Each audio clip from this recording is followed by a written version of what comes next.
Hello guys, testing tayo ng brake barrel rifle. Magpar Ultra Multi-Shots Brake Barrel with scope by Crossman. Shoutout muna natin si Sir Erwin Hamarulin ng Zamboanga del Norte.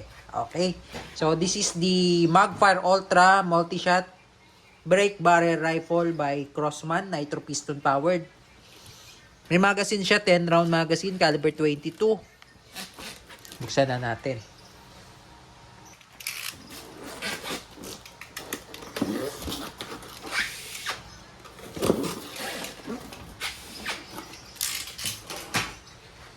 Unboxing. Okay, so meron na pala siyang free na bala.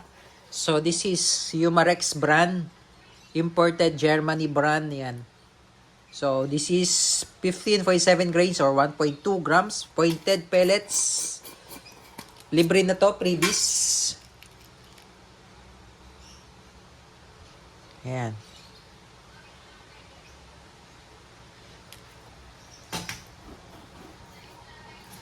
Ito yung magazine.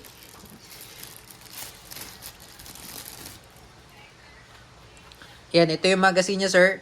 10 rounder po. 10 po yung 10 po yung laman nito. No, 10 rounder. So meron naman siyang indicator, sir, kung ano yung position ng bala, ayan.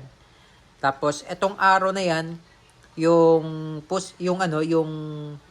arrow kung saan mo siya iikot, no? Ayan. So lalagyan natin ng bala, sir, ganito po. So, yung arrow kung saan papunta yung pag-ikot ng wheel. Ayan, sir, ha. So, ganito po, paglalagay, sir, yan. Tapos, iikot mo lang. Hanggang sa mapuno siya. Ano?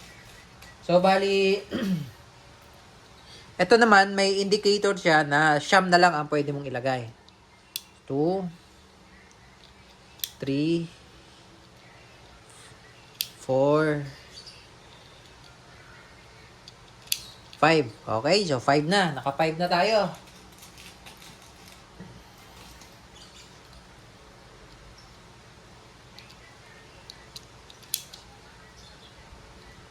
Seven, 8.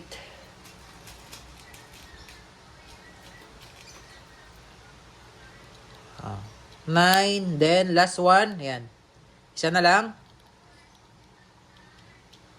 10.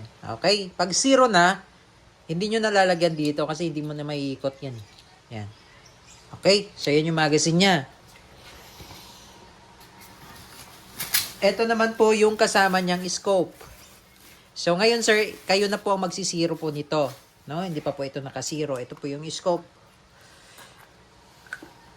With mounting na po yan. Yan. Center point.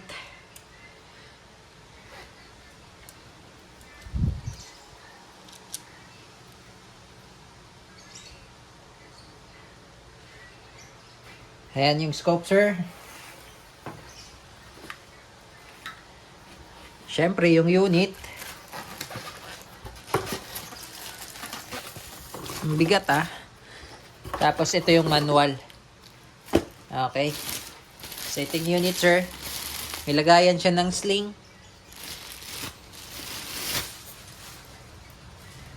Tapos, ito yung safety niya. Yan. Safe yan, sir. Tapos, ito naman yung fire.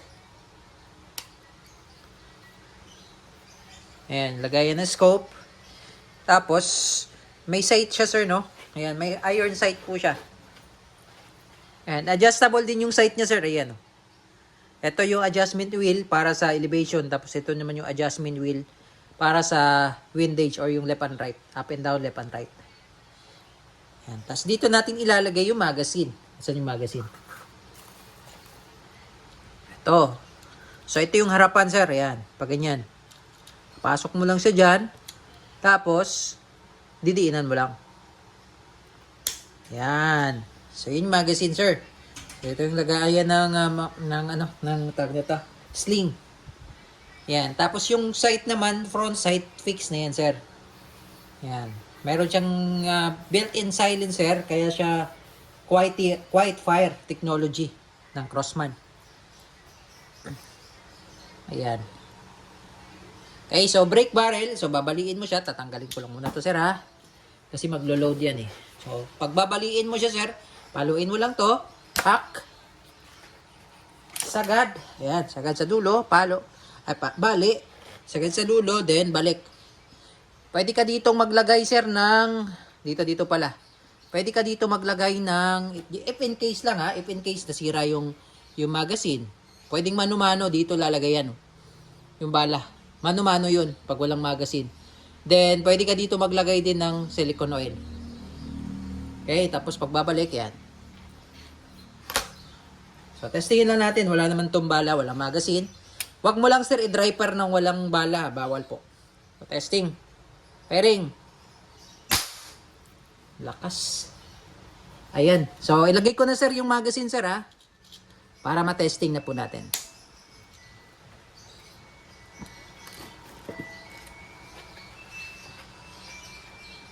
Sir, testing po. So, babaliin ko lang po siya, sir, no? Kaya siya tinatawag na brake barrel kasi kailangan mo siyang i-brake. Okay? So, pag be-brake ng barrel, palo lang, pak, sagad sa dulo, tapos balik. May makikita ka dito indicator sa magazine yan, sir, yan, no? Ayan, sir, oh. Yan. 1. So, ibig sabihin, 1. Loaded na tayo ng isa. Okay? So, firing. Grabe. Laglag lahat. Oh, isang putok lang. No? 1. Okay, so ngayon, sir. So, puputok pa tayo isa, no? Pahilang ulit. Then, balik. Okay, so meron na siyang indicator din dyan, yan, no? 2. So, ibig pangalawang putok natin. 2. Okay?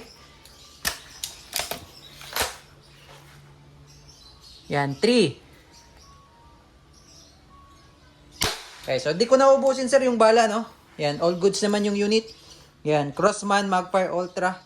So, pagtatanggal naman ng magazine, pugutin mo lang. Yan. So, naka 3 shots lang tayo. Crossman Magfire Ultra. Brake barrel rifle. All goods na po, sir.